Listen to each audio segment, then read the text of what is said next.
Hi welcome to my YouTube channel TechGene. पिछली video में हमने इंट्रोडक्शन देखा था मोंगोडीबी का। हमने देखा था कि कैसे हम मोंगोडीबी में डेटाबेस को क्रिएट कर सकते हैं, कैसे कलेक्शंस को क्रिएट कर सकते हैं, कैसे उन कलेक्शन में डेटा को इंसर्ट कर सकते हैं। ये सारी चीज़ें हमने पिछली वीडियो में कवर कर ली थी। अगर आप लोगों ने अभी तक पिछली वीडियो नहीं देखी है तो काइंडली पिछली वीडियो को ज़रूर देख लेना।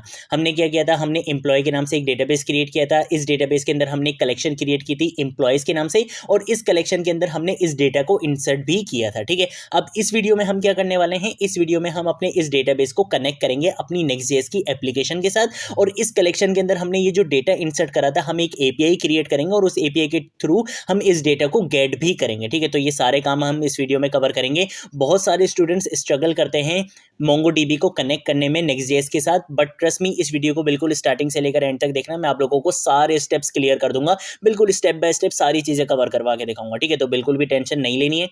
सबसे पहले आपने काम ये करना है कि आपने यहाँ पर आना है, और यहाँ पर आकर आपने रूट डायरेक्टरी के अंदर, ठीक है, मैं आपको फिर से बोल रहा हूँ, किसी फोल्डर के अंदर नहीं, बल्कि आपने क्या करना है, अपनी बिल्कुल रूट डायरेक्टरी के अंदर यहाँ पर एक फाइल बनानी है .env के नाम से। ठीक है, आप यहाँ पे देख सकते हो ऑलरेडी मेरे पास एक फाइल है .env.local के नाम से। मैं इसकी बात नहीं कर रहा, आपने रूट डायरेक्टरी में एक फाइल बनानी है .env के नाम से।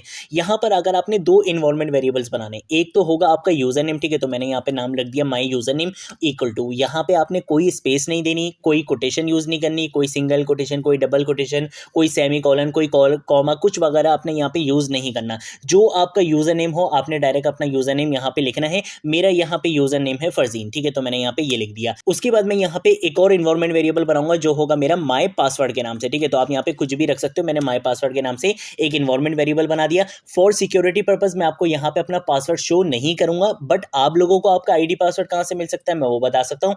आपने सिंपल क्या करना है, आप तो सबसे पहले आ जाओ यहाँ पे इस ओवरव्यू पे। ठीक है, इस ओवरव्यू पे जब आप आओगे और यहाँ पर आने के बाद आप जब इस कनेक्ट के बटन पे क्लिक करोगे, ठीक है, तो यहाँ पे मुझे कहाँ पे लेकर आ रहा है, डायरेक्टली इस ड्राइवर्स पे लेकर आ रहा है, क्योंकि यहाँ पे मैं कनेक्टिविटी का सेटअप कर चुका हूँ। ठीक है, मैंने अपना यूजर नेम और पासवर्ड रख दिया था। अगर आपने नहीं रखा होगा तो ये आपको वहां पे ले जाएगा, और अगर आपने अपना आईडी और पासवर्ड सेट कर लिया होगा पहले, जो मैंने पिछली वीडियो में आपको करवाया भी था, अगर आपने आईडी पासवर्ड पहले से सेट कर लिया होगा और अगर अब आपको अपना आईडी पासवर्ड याद नहीं आ रहा है, तो आपने सिंपल क्या करना है, सिक्योरिटी वाले ऑप्शन में आप देख सकते हो एक ऑप्शन आपको दिख रहा है डेटाबेस एक्सेस का। अब इस पे यहाँ पे क्लिक करो। यहाँ पे आप देख सकते हो मेरा यूजर नेम आपको यहाँ पे दिख रहा है फरजीन, और यहाँ पे अगर मैं एडिट के बटन पे क्लिक करूंगा तो ये आपको वहां पे पासवर्ड भी आपका दिखा देगा। ठीक है, आप वहां पे अपना पासवर्ड चेंज करना चाहो, अपडेट करना चाहो, कोई भी काम आप वहां पे करना चाहो तो कर सकते हो। ठीक है, तो यहाँ से ये यूजर नेम आएगा और यहीं पर ही जो आपने पासवर्ड सेट किया था वो पासवर्ड आपका यहाँ पे यूज होगा। ठीक है, तो मैं यहाँ पे आ जाता हूँ वापस ओवरव्यू पे, और यहाँ पर आने के बाद मैं अपना यहाँ पे पासवर्ड लिख देता हूँ। दोबारा बता रहा हूँ, कोई सिंगल कोटेशन या डबल कोटेशन आपने यूज नहीं करना है।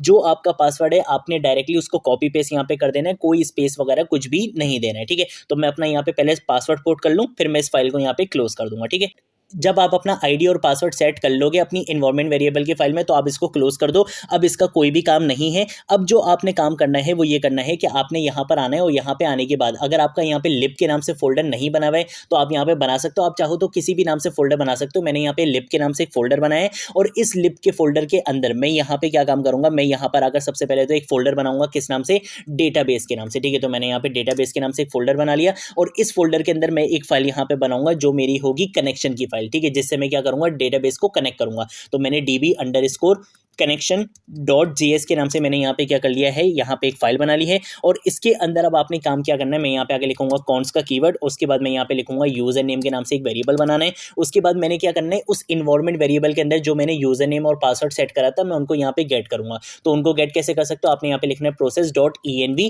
और मैंने यहाँ वहां पे किस नाम से इन्वायरमेंट वेरिएबल बनाया था, मैंने बनाया था माई यूजर नेम के नाम से। ठीक है, तो मैंने माई यूजर नेम यहाँ पे यूज कर लिया। ठीक है, माई यूजर नेम बिल्कुल सही से लिखा है। उसके बाद क्या करूंगा, इसी चीज को Ctrl+D से कॉपी लाइन डाउन करूंगा, यहाँ पर आऊंगा, यहाँ पर आने के बाद पासवर्ड के नाम से क्या करूंगा, एक वेरिएबल बनाऊंगा, और यहाँ पे आगे लिख दूंगा माई पासवर्ड। ठीक है, क्योंकि मैंने वहां इन्वायरमेंट वेरिएबल में किस नाम से इन्वायरमेंट वेरिएबल बनाया था, माई पासवर्ड के नाम से बनाया था। ठीक है, तो मैंने उसको भी यहाँ पे एक्सेस कर लिया है। अब यहाँ पर अगर आप चाहो तो आप यहाँ पे इफ एल्स की कंडीशन लगा सकते हो। आप यहाँ पे बोल सकते हो कि भाई अगर आपके पास क्या नहीं मिलता, यूजर नेम अगर आपको नहीं मिल पाता, या फिर अगर आपके पास पासवर्ड नहीं मिल पाता, कोई एक चीज भी अगर आपके पास नहीं मिल पाती, तो फिर आपने काम क्या करना है, आप यहाँ पे यूजर को एक एरर थ्रो करवा सकते हो। ठीक है, तो मैं यहाँ पे लिखूंगा थ्रो, और यहाँ पे आके मैं लिख दूंगा न्यू, उसके बाद मैं यहाँ पे लिख दूंगा एरर, और इसके अंदर मैं यहाँ पे लिख दूंगा क्या, मैं यहाँ पे आगे लिख दूंगा मिसिंग मोंगोडीबी क्रेडेंशियल्स, ठीक है, यानी कि कोई एक चीज़ आपको यहाँ पे गेट नहीं हुई है, ठीक है, तो मैं यहाँ पे लिख दूंगा क्रेडेंशियल्स, ठीक है। और इसके बाद यहाँ पे इफ एल्स की कंडीशन लगाने के बाद आपने यहाँ पे क्या काम करना है, आप यहाँ पे आके एक्सपोर्ट का कीवर्ड लिखो, यहाँ पे आके कॉन्स का कीवर्ड लिखो, यहाँ पे आके मैं क्या करूँगा, यहाँ पे आके लिख दूंगा कनेक्शन स्ट्रिंग, ठीक है, तो मैं यहाँ पे लिख दूंगा कनेक्शन STRING, कनेक्शन स्ट्रिंग मैंने यहाँ पे लिख दिया इक्वल टू। और यहाँ पे आने के बाद अब ये कनेक्शन स्ट्रिंग कहाँ से मिलेगी ये मैं आपको बता देता हूँ। आपने यहाँ पर आना है, यहाँ पर आने के बाद आपने इस कनेक्ट के बटन पे क्या करना है, क्लिक करना है, ठीक है। कनेक्ट के बटन पे जब आप क्लिक कर दोगे तो आप यहाँ पर आने के बाद आप इस ड्राइवर्स को यहाँ पे क्या करोगे, सेट क्लिक करोगे, ठीक है। ड्राइवर्स को क्लिक करने के बाद आपने यहाँ पे Node.js को ही सेट करना है, ठीक है। अभी यहाँ पे Next.js का नहीं है, हो सकता है आने वाले टाइम में यहाँ पे Next.js का भी आ जाए ऑप्शन, बट अभी आप यहाँ पे क्या करोगे, Node.js को ही क्या करोगे, सेट करोगे, क्योंकि जब भी आप Next.js में बैकएंड का काम करते हो तो उसका कोड बिल्कुल Node.js जैसा ही होता है, ठीक है। तो आपने यहाँ पे Node.js लिख दिया 5.5 और लेटर यहाँ पे लिख दिया। यहाँ पर आने के बाद आपने MongoDB को इंस्टॉल नहीं करना है, मैं आपको MongoDB यूज करके नहीं दिखाऊंगा, मैं आपको Mongoose यूज करके दिखाऊंगा, ठीक है। वहां पे आपके लिए बहुत ज्यादा ईजी हो जाता है, वो बहुत ज्यादा बिगिनर फ्रेंडली है, और जब भी आप प्रोजेक्ट्स वगैरह पे काम करते हो तो मोस्टली डेवलपर्स Mongoose ही यूज करते हैं, ठीक है। तो मैं आपको यहाँ पे क्या यूज करके दिखाऊंगा, Mongoose यूज करके दिखाऊंगा। उससे पहले मैं इस कनेक्शन स्ट्रिंग को यहाँ पे क्या कर लूंगा, कॉपी कर लूंगा। मैंने इस कनेक्शन स्ट्रिंग को कॉपी कर लिया और ये बोल रहा है कि भाई पासवर्ड और यूजर नेम को आपने क्या कर देना है, रिप्लेस कर देना है आपके एक्चुअल यूजर नेम और पासवर्ड से। मैं यहाँ पर आकर यहाँ पर आने के बाद मैं इसको क्या करूंगा, Ctrl+V से पेस्ट कर दूंगा, ठीक है। Alt+Z प्रेस करूंगा ताकि ये रैप हो जाए, और यहाँ पर आने के बाद मैं क्या करूंगा, टेम्पलेट लिटरल्स का यहाँ पे कॉन्सेप्ट यूज करूंगा। इसको टेम्पलेट लिटरल्स के अंदर मैंने यहाँ पे क्या कर दिया, रैप कर दिया। मैं यहाँ पे सेमीकोलन भी लगा लूंगा। अब यहाँ पे इस यूजर नेम की जगह मैं यहाँ पे क्या करूंगा, मैं यहाँ पे डॉलर का साइन लगाऊंगा, और इस डॉलर के साइन के अंदर कर्ली ब्रेसेस लगाऊंगा। कर्ली ब्रेसेस के अंदर मैं सिंपल यहाँ पे लिख दूंगा क्या, यूजर नेम लिख दूंगा, ठीक है। बहुत सारे स्टूडेंट्स क्या करते हैं, इन ब्रैकेट्स को छोड़ देते हैं, आपने इन ब्रैकेट्स को भी हटाना है, ठीक है। ब्रैकेट्स को हटाया, यहाँ पर आने के बाद मैं दोबारा क्या करूंगा, डॉलर का साइन लगाऊंगा, कर्ली ब्रेसेस लगाऊंगा, और इन कर्ली ब्रेसेस के अंदर मैं यहाँ पे क्या करूंगा, यहाँ पे आके मैं लिख दूंगा कि भाई आपने क्या करना है, पासवर्ड को लिख देना है, ठीक है। तो यहाँ पे मैंने पासवर्ड लिख दिया। उसके बाद इस स्लैश के बाद और इस क्वेश्चन मार्क से पहले आपने क्या करना होता है, आपने अपने डेटाबेस का नाम बताना होता है। मैंने किस नाम से डेटाबेस बनाया था, मैंने डेटाबेस बनाया था एम्प्लॉय के नाम से। कलेक्शन की बात नहीं कर रहा, मैं डेटाबेस की बात कर रहा हूं। मैंने डेटाबेस बनाया था किस नाम से, एम्प्लॉय के नाम से, तो मैंने यहाँ पे एम्प्लॉय लिख दिया। अब मैं इसको यहाँ पे क्या कर लूंगा, Ctrl+S से सेव कर लूंगा। यहाँ पे मेरा DB कनेक्शन का काम भी हो चुका है, ठीक है। अब एक काम ये कर लेते हैं कि मैं सबसे पहले आऊँगा यहाँ पे अपने इस SRC फोल्डर में, SRC फोल्डर में ऐप के फोल्डर में आऊँगा, ऐप के फोल्डर में आके API के फोल्डर में आऊँगा। यहाँ पे आके एक बनाऊंगा राउट, ठीक है। मैं यहाँ पे आके राउट बना लेता हूँ, फॉर एग्जाम्पल DB-EMP के नाम से, ठीक है। और इसके अंदर मुझे किस नाम से फाइल बनानी होती है, आपको बहुत अच्छे से पता है, route.js के नाम से फाइल बनानी होती है। तो मैंने route.js के नाम से यहाँ पे फाइल बना ली। अच्छा, इससे पहले मुझे क्या करना पड़ेगा, Mongoose को इंस्टॉल करना पड़ेगा। तो मैं यहाँ पर आऊँगा, यहाँ पे आगे मैं लिख दूंगा Mongoose npm, ठीक है। और यहाँ पर आने के बाद जो आपकी ये पहली ही वेबसाइट आ रही है, अपने इस पे चले जाना है। यहाँ पर आपको क्या मिल जाएगी, कमांड मिल जाएगी npmi, यानी कि npm इंस्टॉल Mongoose की। तो मैं इसको क्या करूंगा, कॉपी कर लूंगा, यहाँ पर आके Ctrl+V से क्या कर दूंगा, इसको पेस्ट कर दूंगा, ठीक है। तो आपका Mongoose यहाँ पे क्या हो जाएगा, इंस्टॉल हो जाएगा, ठीक है। यहाँ पर आने के बाद मैं क्या करूंगा, एक गेट रिक्वेस्ट API मेथड बनाऊंगा ताकि मैं अपने डेटा से वैल्यूज को क्या कर सकूं, गेट कर सकूं, ठीक है। तो उसके लिए मैं एक काम ये करूंगा कि मैं यहाँ पर अगर एक्सपोर्ट का कीवर्ड लिखूंगा, उसके बाद कॉन्स का कीवर्ड लिखूंगा, यहाँ पे आके गेट के नाम से मैंने यहाँ पे क्या करना है, एक मेथड बनाना है। ये मेथड हमारा क्या होगा, एसिंक होगा, क्योंकि हम यहाँ पे क्या काम कर रहे हैं, API पे काम कर रहे हैं। तो मैंने यहाँ पे इस तरीके से कर दिया। उसके बाद अब मैं यहाँ पे क्या करूंगा, अवेट का कीवर्ड लिखूंगा, और यहाँ पे आके मैं लिखूंगा Mongoose, ठीक है। मुझे यहाँ पे क्या करना है, कनेक्ट करना है। तो मैं यहाँ पे लिखूंगा Mongoose.connect का यहाँ पे कीवर्ड यूज करूंगा, और मैं बोलूंगा कि भाई जो मेरी कनेक्शन स्ट्रिंग थी ना, वो मैं यहाँ पे क्या करूंगा, पास करवा दूंगा, ठीक है। तो मैं यहाँ पे कनेक्शन स्ट्रिंग जैसे ही एंटर प्रेस करूंगा तो देखो मेरी कनेक्शन स्ट्रिंग यहाँ से इंपोर्ट भी हो चुकी है, ठीक है। मैंने इसको यहाँ पे पास करवा दिया। और उसके बाद सिंपल एक काम ये करते हैं कि मैं यहाँ पर आकर लिखूंगा रिटर्न का कीवर्ड, और यहाँ पे आके हम क्या करेंगे, यहाँ पे यूज करेंगे नेक्स्ट रिस्पॉन्स का, ठीक है। Next.js के नेक्स्ट रिस्पॉन्स का हम यहाँ पे यूज करेंगे। .json यहाँ पे लिखूंगा। इसके अंदर यहाँ पे क्या करेंगे, फिलहाल के लिए यहाँ पे एक ऑब्जेक्ट पास करवा देते हैं रिजल्ट के नाम से, जिसके अंदर मैं यहाँ पे पास करवा दूंगा सक्सेस, ठीक है।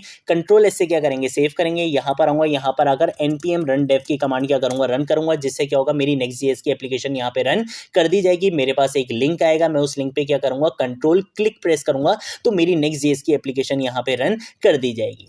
यहाँ पर आने के बाद मैंने किस नाम से अपना राउट बनाया था, मैं सबसे पहले कहाँ पे जाऊँगा, API वाले फोल्डर में जाऊँगा। यहाँ पे लिखूंगा स्लैश, यहाँ पे आके लिखूंगा DB-EMP, ठीक है, क्योंकि मैंने इसी नाम से क्या करा था, अपना राउट वहाँ पे क्रिएट किया था, ठीक है। जैसे ही मैं यहाँ पे इस पे एंटर करूंगा तो मेरे पास यहाँ पे देखो रिजल्ट सक्सेस आ चुका है। इसका मतलब क्या है कि मैंने सक्सेसफुली अपने MongoDB को यहाँ पे कनेक्ट कर दिया है, ठीक है। तो यहाँ पे मेरा MongoDB क्या हो चुका है, कनेक्ट हो चुका है। अब मैंने सिंपल क्या करना है, मैं यहाँ पर आऊँगा, यहाँ पर आने के बाद हम इसको यहाँ पे क्या कर देंगे, डन पे क्लिक कर देंगे, क्योंकि हमने यहाँ पे कनेक्शन स्ट्रिंग भी ले ली थी, इसको कनेक्ट भी कर लिया हमने, ठीक है। इसके अलावा हमने MongoDB यूज़ नहीं करा, हमने क्या यूज़ करा, Mongoose यूज़ करा, क्योंकि मोस्टली आपके पास Mongoose ही यूज़ किया जाता है, ठीक है। वो आपको बहुत अच्छे अच्छे फीचर्स प्रोवाइड करता है, तो हमने यहाँ पे Mongoose को यूज़ करना है। मैं यहाँ पे ब्राउज कलेक्शन पे जाऊँगा और ब्राउज कलेक्शन पे जाने के बाद आप यहाँ पे देख सकते हो हमने किस नाम से डेटाबेस बनाया था, एम्प्लॉय के नाम से, और हमारी कलेक्शन किस नाम से थी, एम्प्लॉयज़ के नाम से।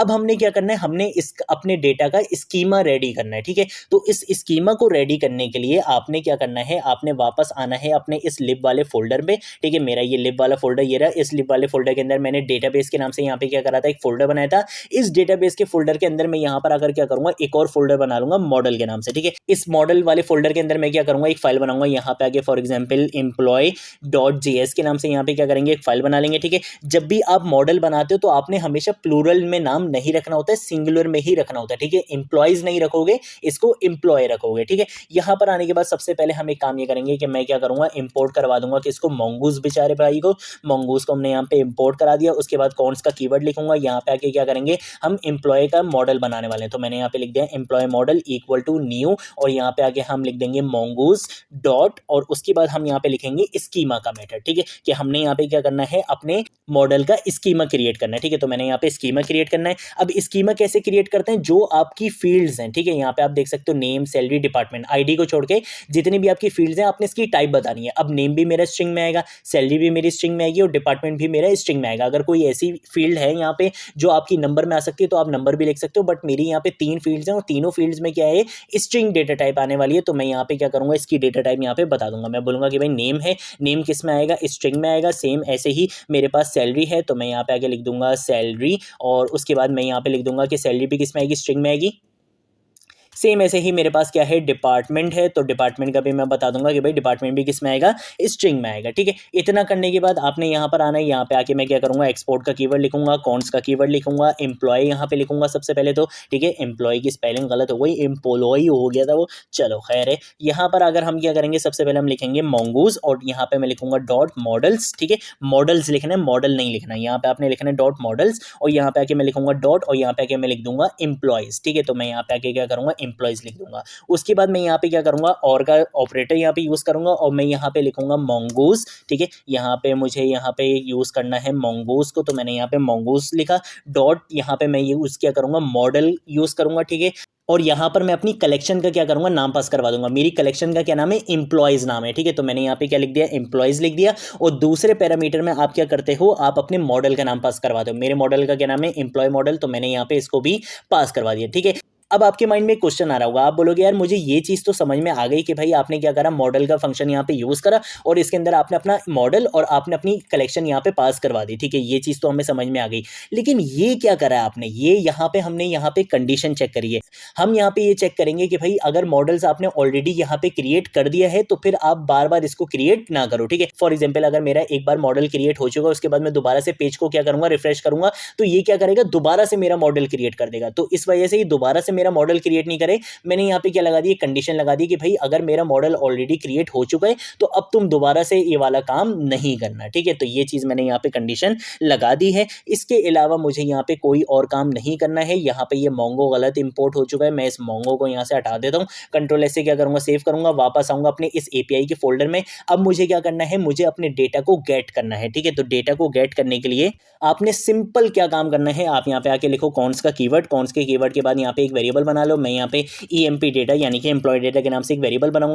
यहाँ पर आने के बाद आप लिखोगे एम्प्लॉय, ठीक है। तो मैं यहाँ पर अगर लिखूंगा एम्प्लॉय, और एम्प्लॉय आपने कहां से इंपोर्ट करवाने, लिब के फोल्डर के अंदर, डेटाबेस के अंदर, मॉडल एम्प्लॉय के अंदर, ठीक है। आप यहाँ पे देख सकते हो, यहाँ से मैंने इस एम्प्लॉय को क्या कर लिया है, इंपोर्ट कर लिया है। मैंने एम्प्लॉय के नाम से और भी चीजें यहाँ पे क्रिएट करी हुई थी, इस वजह से मुझे यहाँ पे एम्प्लॉय पे ज्यादा सजेशन दे रहा था। अगर आपने क्रिएट नहीं करी हुई होगी तो आपके पास कोई इतनी ज्यादा सजेशन नहीं आएगी, डायरेक्टली आपके पास यही सजेशन आएगी, ठीक है। तो आप यहाँ पे देख लेना, आपका पाथ बिल्कुल एग्जैक्ट यही होना चाहिए, ठीक है। तो मैंने यहाँ पे इस एम्प्लॉय को क्या करा, यहाँ पे कॉल करवा लिया, और यहाँ पे आके आपके पास एक फंक्शन होता है फाइंड का। ये सिंपल क्या करेगा, आपकी कलेक्शन के अंदर जितना भी डेटा होगा ये उसको क्या करेगा, फाइंड कर लेगा, और किस में स्टोर करवा देगा, EMP डेटा के अंदर स्टोर करवा देगा। ऑब्वियसली ये भी एक प्रॉमिस रिटर्न करेगा, इसलिए हमने यहाँ पे अवेट का कीवर्ड यूज करा था। और अब मैं सिंपल एक काम ये कर सकता हूँ कि मैं इसको कंट्रोल स्लैश से, बल्कि कंट्रोल स्लैश से नहीं, कंट्रोल D से कॉपी लाइन डाउन करूंगा। अब कंट्रोल स्लैश से इसको कॉमेंट करूंगा, और मैं यहाँ पर अगर बोल दूंगा कि भाई रिजल्ट में आप क्या पास करवा दो, EMP डेटा को पास करवा दो। कंट्रोल S से क्या करूंगा, सेव करूंगा, यहाँ पर आऊंगा। यहाँ पर आने के बाद अगर मैं इसको यहाँ पे क्या करता हूँ, रिफ्रेश करता हूँ